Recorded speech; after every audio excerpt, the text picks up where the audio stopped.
Sportscast, August 12th, 2020. If you haven't yet, please subscribe on all our channels, YouTube, Periscope, and iTunes. And if you're in iTunes, please leave a rating and review. It will help us out tremendously. And visit us on thesportscast.net for the latest and greatest. This episode is brought to you by Insta Bible app. You can download the Insta Bible app in the iOS App Store. The world is still recovering of what the Big Ten and the Pac-12 did yesterday. Big Ten started it. Pac-12 followed it. And, of course, someone that could really rant, all about this all hour long, Ty Turner. Welcome back to the Sportscast.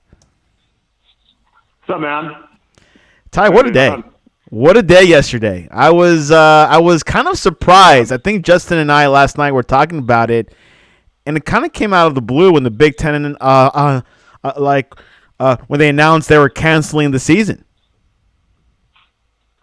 You thought so? I mean, because the rumors started to come out a couple days prior that that's the way they were leaning, and I guess those rumors are pretty accurate.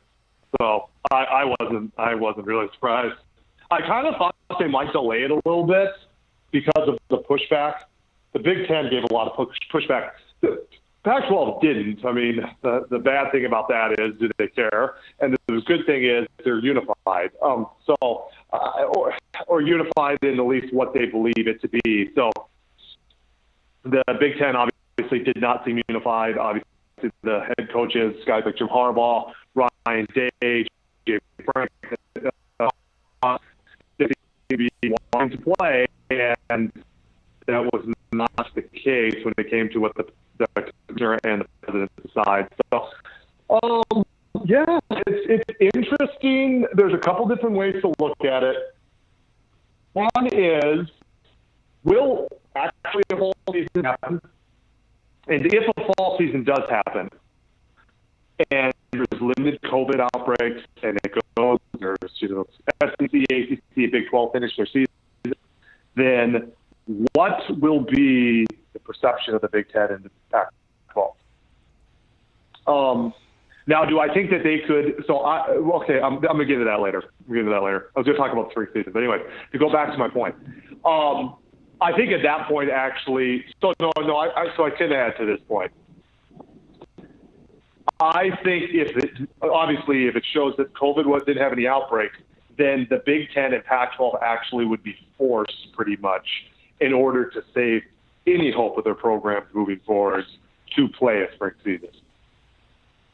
In my opinion, if the SEC, ACC, and Big 12 go through, play their schedule, limited outbreaks, and basically things go pretty good, then the Pac-12 and the Big Ten would actually be forced to play this spring. They pretty much would have no choice due to the fact that they canceled. Players could possibly be in line to lose a year. Or the whole eligibility thing, the roster management, just the fact that they didn't wait long enough and they came to such a rash decision.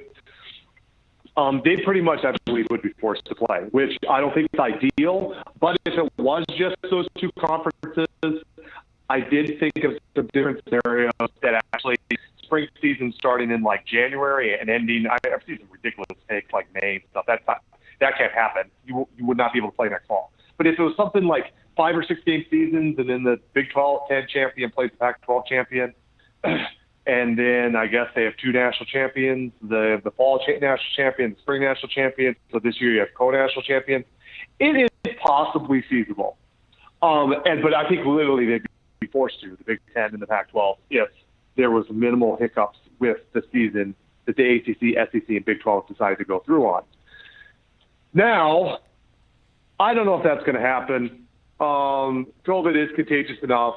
There's enough skepticism of the long-term effects. I have my doubts that the season's going to go through. The Big 12 has already thought and said and rumored to be on the fence. I think if there was as much as like a couple incidences that caused some hysteria, I think the Big 12 would punt the season to the spring. And then at that point, it leaves it on the ACC and SEC, and I wonder if they would too. And then I think spring season is a lot less feasible. I just think there's too many teams I think at that point, you can basically for a spring season to happen, it has to be so few games.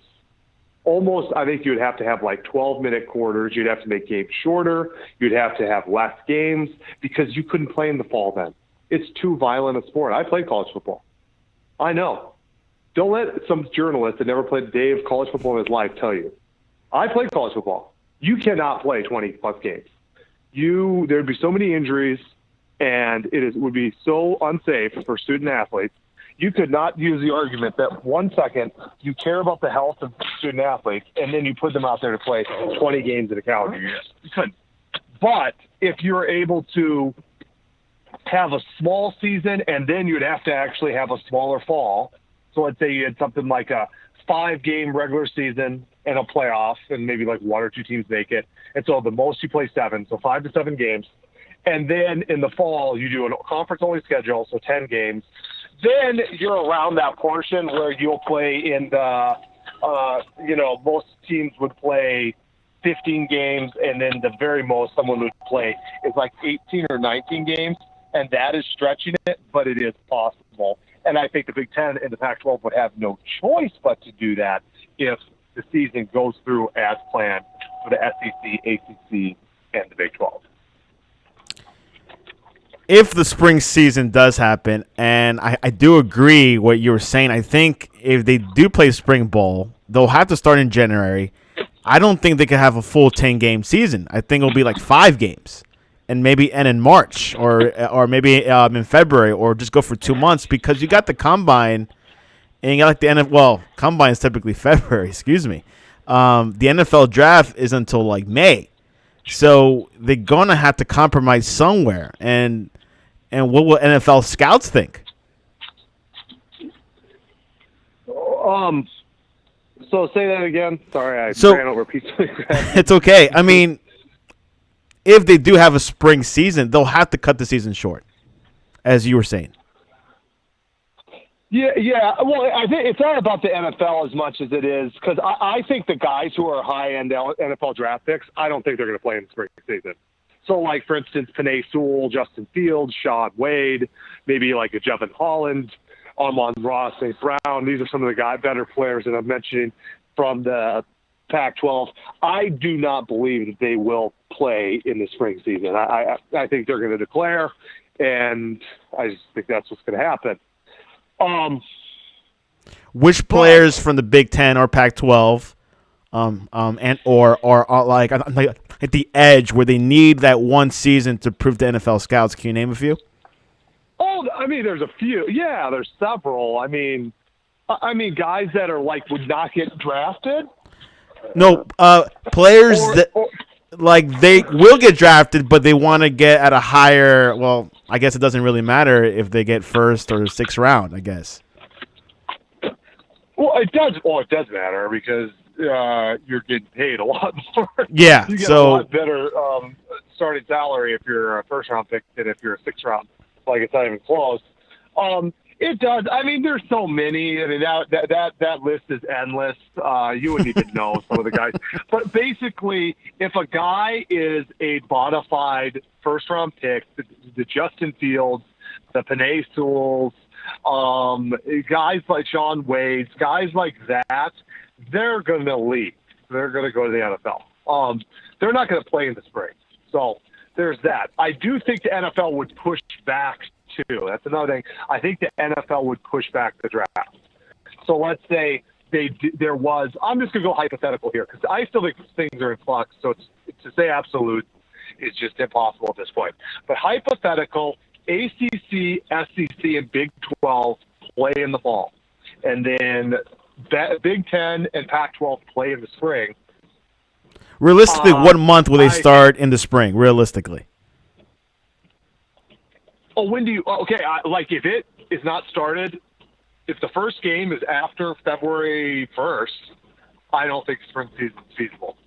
You see some of these journalists that don't have any idea how football works that are coming up with these 10-game seasons till May, and then you'll play. Move it just back a month, and then That's you can rough. start in end of September. They don't know what they're talking about. You could not.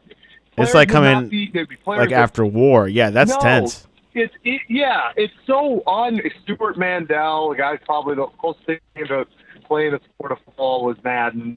And then there's several of them that they have no idea or concept of how it works, and they're acting like it's a possibility. It's so dumb. How many months do you think a It's player just like, needs oh my goodness. after a season? Like 2-3 months to get things. How do you you cover college football and have that limited scope of how it works? What do you say? Sorry. How many months do you think a player needs to rehab after a season? Well, hypothetically, I'm gonna drop the scenario. You start camp January. So let's say hypothetically, SEC, ACC, Big 12 go as planned. There's literally minimal to no outbreaks. So then it's showed that COVID and the student athletes being able to play for a season was not inhibited. Then I would say that right then Pac-12 pretty much, because they canceled competition through 2020. So Pac-12, for instance, start camp in the first week of January. Then the first game is the end of January. Then let's just say they play 5 divisional games. And then they have, at the beginning of March, the conference championship. And then the winner of the conference championship plays the winner of the Big Ten. And the Big Ten, I think, would have to play one more game because there's 14 teams in the Big Ten, if I'm not mistaken, and there is 12 in the Big Pac-12. So I believe the Big Ten would have to play one more game. But let's say the middle of March is the end of the season. So let's say, hypothetically, That's fair enough. Oregon wins the Pac-12, Ohio State wins the Big Ten. They play for the quote-unquote Big Ten Pac-12 National Championship in the middle of March. I think at that point you would do a season just like this year that was planned on the on the revised scheduling. And I think you would start fall camp at the end of August. And so that would give you 5 months. So you'd have 5 months. But once again, I believe that all the top players for any, like I said, Justin Fields, Panay Sewell, Micah Parsons, Pat Fairmouth, remember you, Jevin Holland, guys like that, they all would not play in the spring. So then that would be my plan. And I would move it to, instead of 15-minute quarters, I'd move it to 12. You would cut the game shorter. Yeah, so therefore you'd be basically, if you do 12 times 5 equals, so there's 48 minutes. If you did it basically would cut one extra game every 5 games. So you'd be taking off basically an extra game worth of wear on the body. So That sounds like the XFL rules, it sounds like.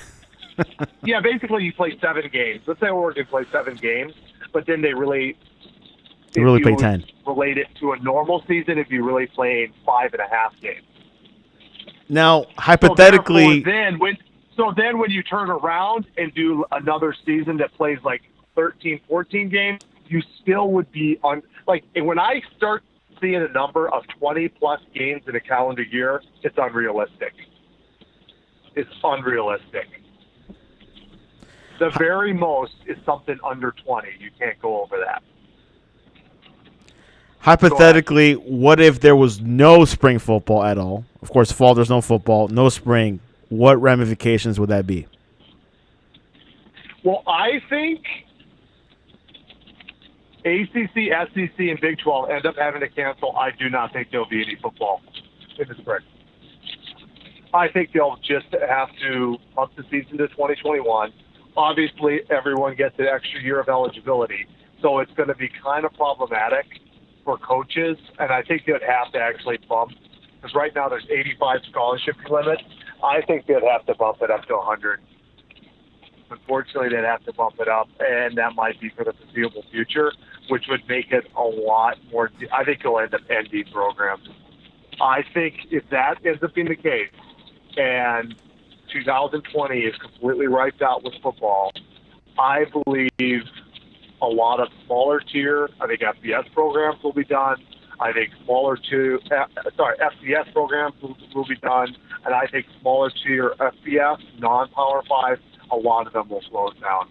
Because I think what will have to happen is they'll have to increase the scholarship limit due to the fact that you have guys who are going to be coming in next year, and then you'll have to carry over these extra guys that end up getting due to COVID, and I think it'll end up ending a lot of programs, which would be very unfortunate.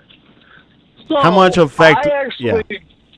So you're actually asking my hope right now. I hope right now that the fall season happens for the other three. I hope there is limited outbreaks. Therefore, the Pac-12 and the Big Ten are absolutely forced to do a spring ball. And then it kind of will just – and then next year will probably have to be a conference-only schedule again due to the fact that, some teams canceled, some teams didn't. It's just the way it is. And then – but still, you had college football for the 2020-2021 calendar year for students, and also 21-22, and I think that would be the least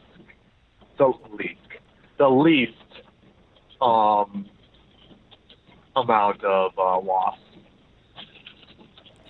You're the recruitment guy for the Sportscast. How much of an effect will that be for recruitment? Well, man, there's a couple different ways to look at it. It could be really bad for the Big Ten and the Pac-12. And the Pac-12 doesn't need any more bad because the Pac-12 is not exactly rocking it up when it comes to recruiting. But if the season goes on as planned and it shows that the conference is punted, I mean, it's easy for the South to say, hey, we care about football. We want to get you to the next level. And I just think that it gives them an even more advantage. Now, if the Pac, SEC, and the Big 12 and end up running into issues and people get sick, then it actually could backfire on them, and it could show that they didn't care enough about people's health and well-being. They put them at risk, and then you could start seeing people staying out west, and you could see people going to Big Ten because they think that, hey, they're more advanced, they're, I guess I hate to use this word, but more progressive, and they cared about the student athletes more than the Southern schools. So it could go a couple different ways. And then the other one is if there's no hiccups, but then the Big Ten, Pac-12 get the whole spring to show off their stuff, and then the ACC and the SEC get the whole fall to show off theirs. So there's a few different ways it could go. I'm not sure right now. I really am not. It could go, like I said, it could backfire in the Big Ten and Pac-12. It could backfire in the SEC, ACC, and Big 12, or it could kind of be a wash. I don't know. Yeah, it could. A whole lot of different scenarios could definitely look at. Yeah. I would have thought they should have what the Big Ten should have done is they should have postponed the start off date to September 26th. Yeah. And reevaluate throughout the next upcoming weeks. How hard was that? I mean, that was not hard to do. Yeah, because the Pac-12 was just waiting for the Big Ten. Yeah, no, they're waiting for any conference to back away. Yeah, the Pac-12 was all in for cancellation. I think the Big Ten is going to be the one. Once again, if a spring season happens, it's going to be the Big Ten. I think the Pac-12 is really just punt the year. And if you even look at the comments by the commissioner and stuff, they don't seem really all in the spring. But guess what? If the Big Ten says, hey, we're having spring, I think the Pac-12, unless they just want to completely punt their sports, which is fine. Maybe they want to protest. Maybe that's their thing. Maybe it's a conference protest. But anyway, but if they want to have any semblance of football and sports, they would actually pretty much have no choice but to do spring in the Big Ten. And I think the Big Ten might, especially if it shows without any hiccups, I think the Big Ten will do some form of spring football.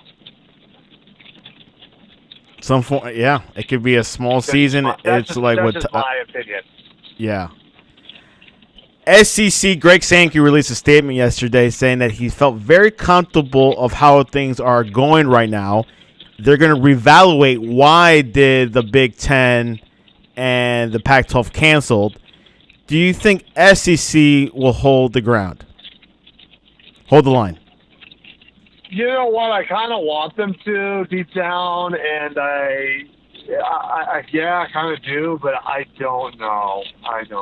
Because if it starts going south, literally, not figuratively, figuratively, not literally, sorry, but down south, going south. But if it's, there starts being COVID cases, and they're just bad publicity. Because, like I said, it could really backfire if they just, well, who cares?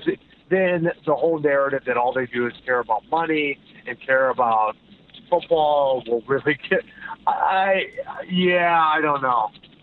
If I was a wagering person right now, I would say everyone ends up canceling.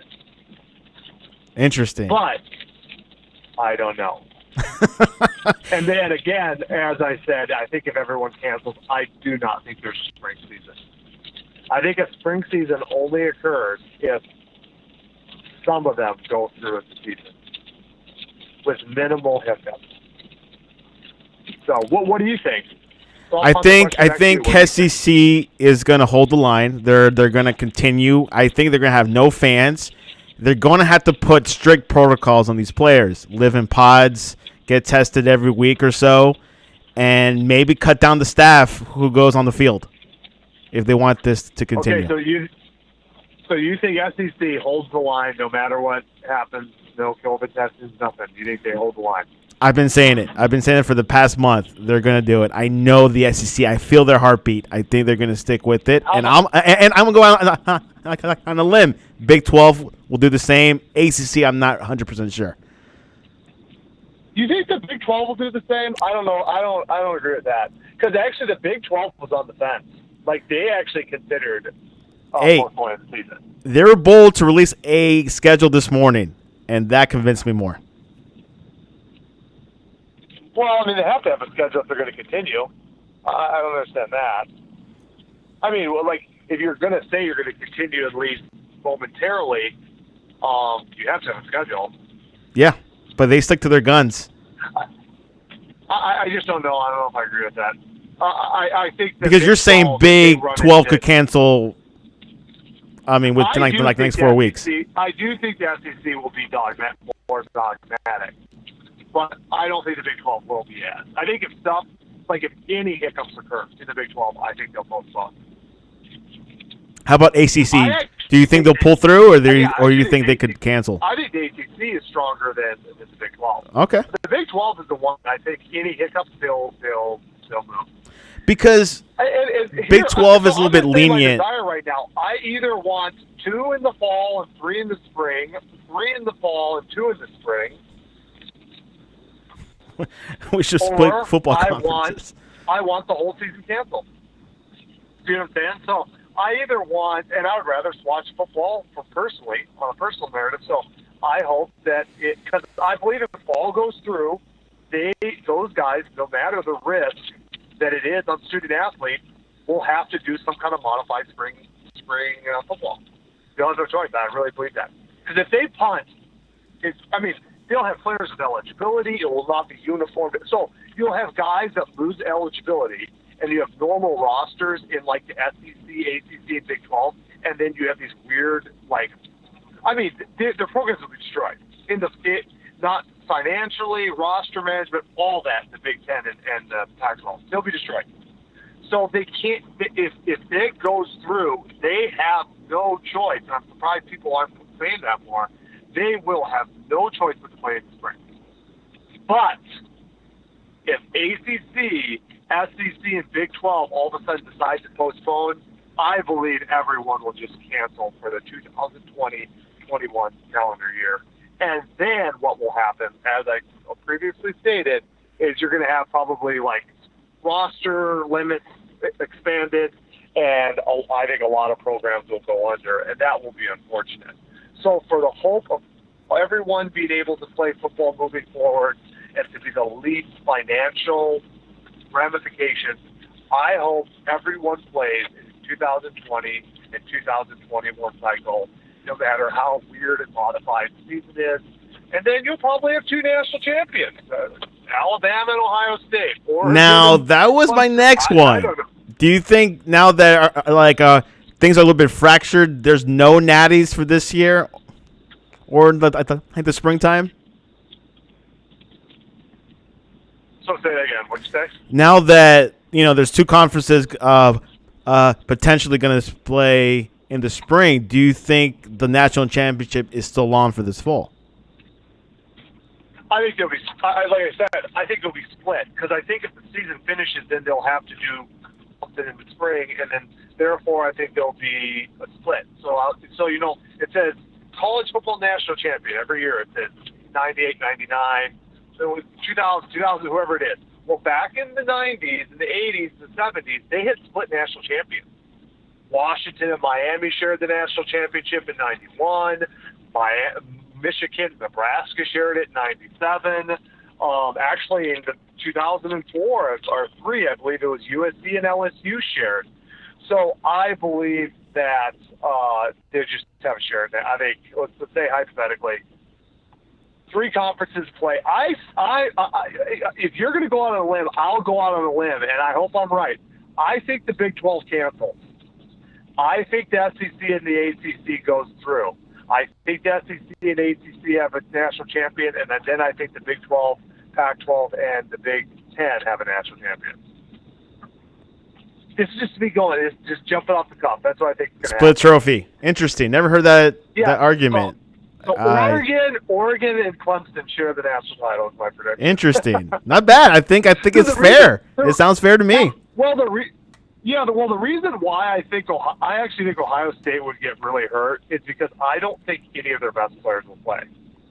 Very possible. So when you're losing Justin Fields and Sean Wade and Wyatt Davis and Josh Myers, I just think you're losing. Even though they have tons of talent, I think they'll lose so many good players that actually I don't think they'd be as good in the spring.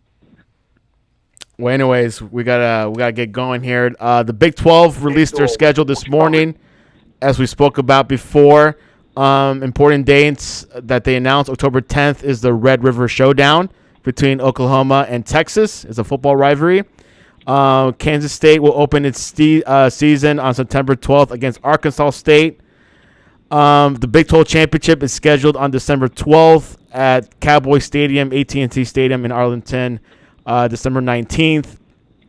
And Big 12 teams have committed to 3 COVID tests per week.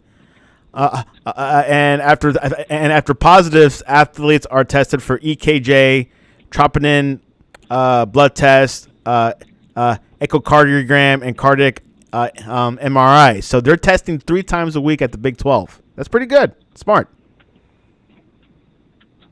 Any thoughts about that?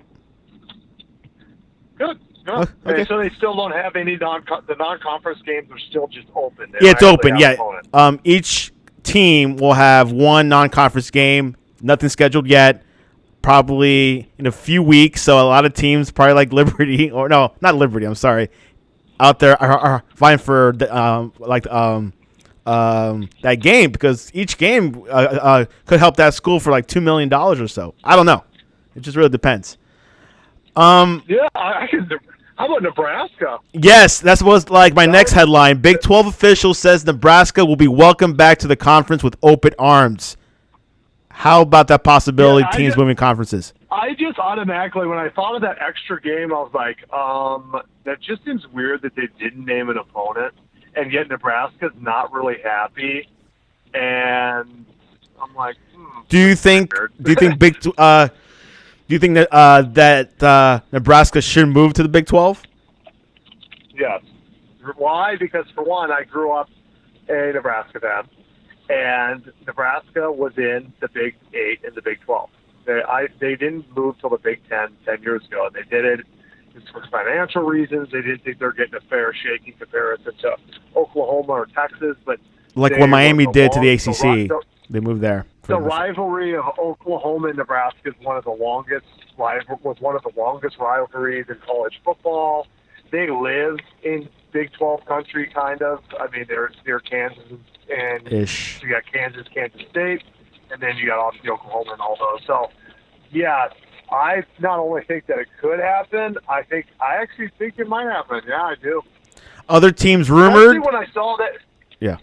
Especially when I saw the one open game, I was like, here. Go ahead. Other teams that are rumored to join the Big 12 are Ohio State, BYU, and UCF. Ohio State's not joining the Big 12. That's just, rumors, speculation. If you had to name one team from the Pac-12 to join the Big 12, who would it be? Well, Colorado used to be in the Big 12. Okay, that's a good one. So Colorado, I think they match the Big 12 more than the Pac-12 anyways. So yeah, Colorado. That's about it. Yeah. Top quarterbacks in the Big 12: Sam Ellinger, Brewer, Skylar Thompson, and Brock Purdy. Would you agree with that? Say that again. The top 4 quarterbacks in the Big 12: Ellinger from Texas, Brewer from Baylor, Skylar Thompson from Kansas State, and Brock Purdy from Iowa State. Yeah, sure. I mean, Spencer Rattler is extremely talented. He just hasn't played yet. But he's going to play for Oklahoma. Oklahoma's had the last 3 years 2 Heisman Trophy winners and the Heisman runner-up. They've also had back-to-back number 1 draft picks. I got a feeling Spencer Rattler will be the best. Sounds good to me. But we'll see. Yeah, And Sam Ellinger's a good quarterback. He's a senior leader. I think he has a pretty talented team around him. So I like to probably say Ellinger, Rattler, and Purdy. Any recruiting news before we end the show? I would not really. I mean, all that's been going on right now is deciding if the season's going to happen or not. Yeah. I am interested to see what happens moving forward. I really am. I tell you what, I don't know about you, but I'm just so interested to see if SEC, ACC, and Big 12 can pull it off. And the thing is, I'm Oregon Duck fan, Pac-12 guy. When I wasn't a Pac-12 guy, I was a Big Ten, Nebraska guy. So I'm a Pac-12, Big Ten guy more so than the other conferences. But the thing is, my conferences aren't playing. So I have to figure out a new team to cheer for this year. Who's it going to be? It's not going to be Alabama. I'm thinking someone from the Big 12, maybe Nebraska if they join. Well, you're a Nebraska fan anyway. Oh, yeah, Nebraska. Oh, okay. It'll for sure be Nebraska. Let's say Nebraska's not right now in the Big 12, and as of right now, they're in the Big 10. So eliminate Nebraska, obviously eliminate Oregon. Who do you think I should root for in the fall? I'm going to say Texas or Oklahoma. No. Liberty's playing. Against ACT teams. No. Legitimately. I have a team in mind. Okay, you have a team in mind. Well, I have 3 conferences to choose from. Notre Dame. Yeah. I knew it. You know what? Notre Dame, I would root for. That is true. That's not who the team I had in mind is, but yeah. They're pretty neutral team to root for, to be honest. Like, no one hates them or loves them. You know? Oh, people hate Notre Dame. But no, it's actually Texas A&M. That's a good team. Very good team. I would love to see you root for them. I actually had some. I had some ties. I had a bunch of teammates from military school go there, and so I actually talked to them about admissions. I considered walking on there. Ended up getting a scholarship to Liberty. So I have some ties to A&M. They're also, I'm never going to jump on the bandwagon of a top team. Never. So military school. I went to military school. I have some ties to it. So I will be cheering for Texas A&M if they can finish the season in some capacity. Yeah. Ty Turner, other news, Deion Sanders joins Barstool. What are your thoughts? Well, the thing about Barstool is the guy's a strong advocate of free speech. He's very much against cancel culture. I mean, he kind of did an on-the-job interview with Donald Trump recently. Probably one of the best interviews politically. What'd you say? Probably one of the best political interviews I've seen in recent time. Yeah. I mean, it's a little crass. I wouldn't say as a Christian that I approve of some of the stuff on there, to be honest with you. But in a culture that is really trying to stifle different perspectives, it's kind of refreshing. And Dion, honestly, he likes to say his opinion. He's pretty outspoken, and he's actually a Christian, and he's more conservative than most in that industry. So I did not know that about Dion. Did not know. Yeah, he's a very outspoken Christian. Yeah. Good. Prime time. Oh, One very of the best. much. Yeah. Oh, you didn't know that about him? I didn't know about that. Yeah, I just. Oh. He's very outspoken about his faith, and he's like, some of them aren't like straight up conservative. You know how there's some people, like Clay Travis is conservative. Everyone with a brain knows that. That's what it looks like. Everyone with a brain knows that Everyone with a brain knows that Dan Wolken and Daryl Roval are liberals. But then there's other people that they say things that are more conservative-leaning with a more possible Christian worldview. And Dion would fall in that realm, kind of along the lines of like maybe a Jason Whitlock or a... But like Dion, it's pretty much not political or anything. He's not political, but he is pretty conservative. Oh, okay. Like recently, he said that he was really outspoken against players opting out and pissed a lot of people off. He was very much against players opting out in the NFL and college ranks. So, it's just stuff like that. He's just Christian, and he's more. And the thing is, people are finding their niche because ESPN has become so political. Are you kidding me? It's not Sports Center; it's Woke Center. No, I even watched. Yeah, all it is very social justice propaganda, and even like Stephen A. Smith is on there, and he was just like mad at Trump for saying go back and play football, and I'm like, why? What's wrong with Trump saying go play football? Yeah, I mean, it's just so weird. Things have become so toxic and so politicized, and that's the thing. Let's be honest. When we look at who has canceled their seasons or postponed their seasons, the Pac-12 and the Big Ten. Well, where are those states are either blue or purple? Correct. Like California, Oregon, Washington, Minnesota, Wisconsin, Michigan, Pennsylvania. Those states are blue or purple.